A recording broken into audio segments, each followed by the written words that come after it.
যদি লাইফে কখনো তোমাকে কেউ ঠকায়, তোমাকে কেউ চিটারি করে, বাটপারি করে, আমি তোমাকে 3টা অ্যাডভাইস দিব। যদি মনে রাখতে পারো, জীবনে কারো ঠকানো মনে হবে না ইনশাআল্লাহ।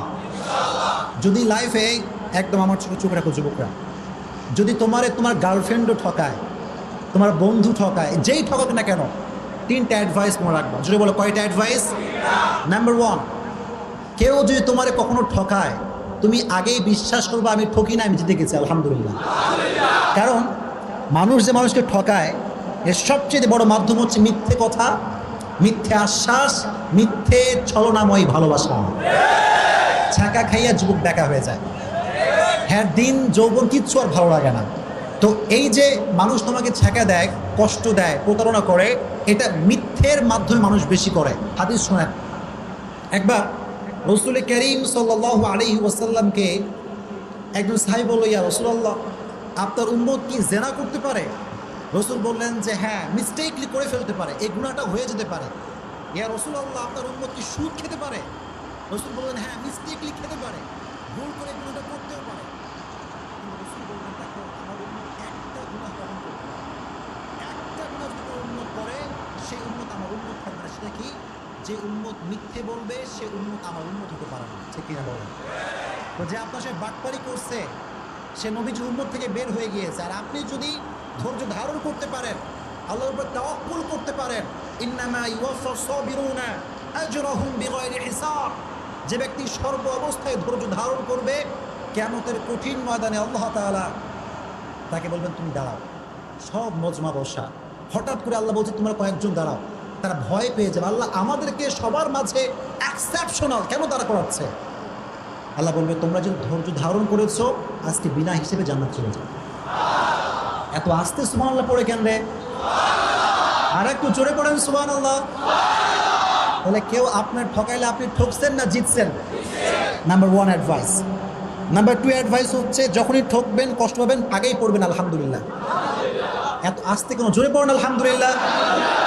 কেন আলহামদুলিল্লাহ? শুনুন, হতাশ হবেন না। এই যে মানুষ আমাদেরকে ঠকায়, একটা উপকার হয় কি জানেন? মানুষ কি চিনতে পারে যে কোনটা ধোঁকাবাজ আর কোনটা ভালো মানুষ। এটা জীবনকে আরো সামনে এগিয়ে দেয়। एंड यू नो, जिंदगी में कभी कभी आगे बढ़ने के लिए एक कदम पीछे भी जाना पड़ता है। জীবনে কখনো কখনো সামনে আগাবার জন্য এক কদম পিছু পা ফেলতে হয়। ঠিক কিনা বলেন? মিজানুর রহমান আজহারি বলেছিল, আধারে ভয় পেও না, আলো আছে আড়ালে, অন্ধকার পালিয়ে যাবে তুমি উঠে দাঁড়ালে। আমিও সেই কণ্ঠে কণ্ঠ মিলিয়ে বলতে চাই, যুবক, ছাকা খেয়ে ব্যাকা হয়ে যাও না, শক্ত হয়ে দাঁড়াও, শপথ গ্রহণ করো, ইস্টাবলিশ হয়ে দেখাও। আর যে মানুষ তোমাকে ধোঁকা দিচ্ছে, আগামীকাল সে আফসোস করতে করতে মরবে।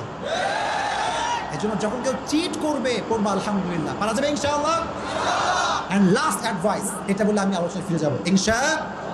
যদি কখনো তোমাকে কেউ ঠকায়, মনে রাখবা যে মানুষকে ঠকায়, সে তার লাইফে সুখ খুঁজে পায় না। ঠিক না? অনেকে বলে হুজুর যে ঠকায় সে খুব ভালো থাকে, হুজুর বিন্দাস ঘুরে বেড়াচ্ছে, কোনো টেনশন নাই। আরে ভাই, he has N piece of mind, he has N piece of heart. মানুষকে যখন মানুষ কষ্ট দেয়, আল্লাহ তার মানুষের মনের যে প্রশান্তিটা কেড়ে ফেলে।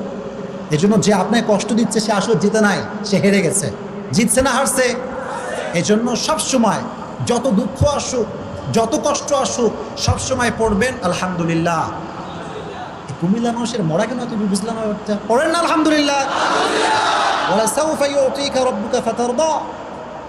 তুমি যদি বিশ্বাস এবং ভরসা আল্লাহর উপরে করতে পারো, অচিরেই তোমার রব তোমাকে এমন কিছু দিবে, তোমার জীবনের সমস্ত দুঃখ কষ্ট আল্লাহ তাআলা দূর করে দিবে। সুবহানাল্লাহ পড়েন।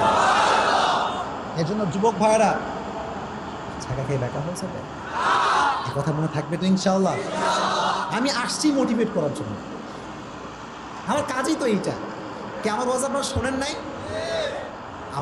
আমি যখন রাস্তাঘাটে যাই, তারা বিশ্বাস করবে না, এই যে এদের মতো যুবক, সেদিন রাজশাহীতে, আমি থাকি কোথায়, কাছে না দূরে, অনেক দূরের মানুষ আমি। তো কুমিল্লা আসলে মনে হয় যে আমি নিজের জেলায় আসছি, এত ভালোবাসে কুমিল্লার মানুষ। তো আমি বাইক নিয়ে গেছি বাইরে রাস্তায়, শোনেন ভালো করে শুনবেন। তো আমি লেখালেখি করতেছি যে কী ওয়াজ করা যায়, লেখালেখি করতেছি। হঠাৎ করে একজন যুবক পা ধরে কান্না শুরু করছে, আমি নিজেই ভয় পেয়ে গেছি। পা ধরে আর ছাড়ে না। গ্রামের ভেতরে আমি নিজেও ভয় পেতেছি, এই ছেলেটা কে, এরকম কাঁদতেছে কেন? বলতে হুজুর আপনি এখানে কি করেন? আপনার ওয়াজ শুনে আমার পুরো জীবনটাই পরিবর্তন হয়ে গেছে। আমি বললাম, যুবক আমার কোন কথা তোমার গায়ে লাগছে? বলে, হুজুর আপনি একটা কথা বলছিলেন যে ভুল মানুষকে ভালোবেসে আফসোস করা যাবে না।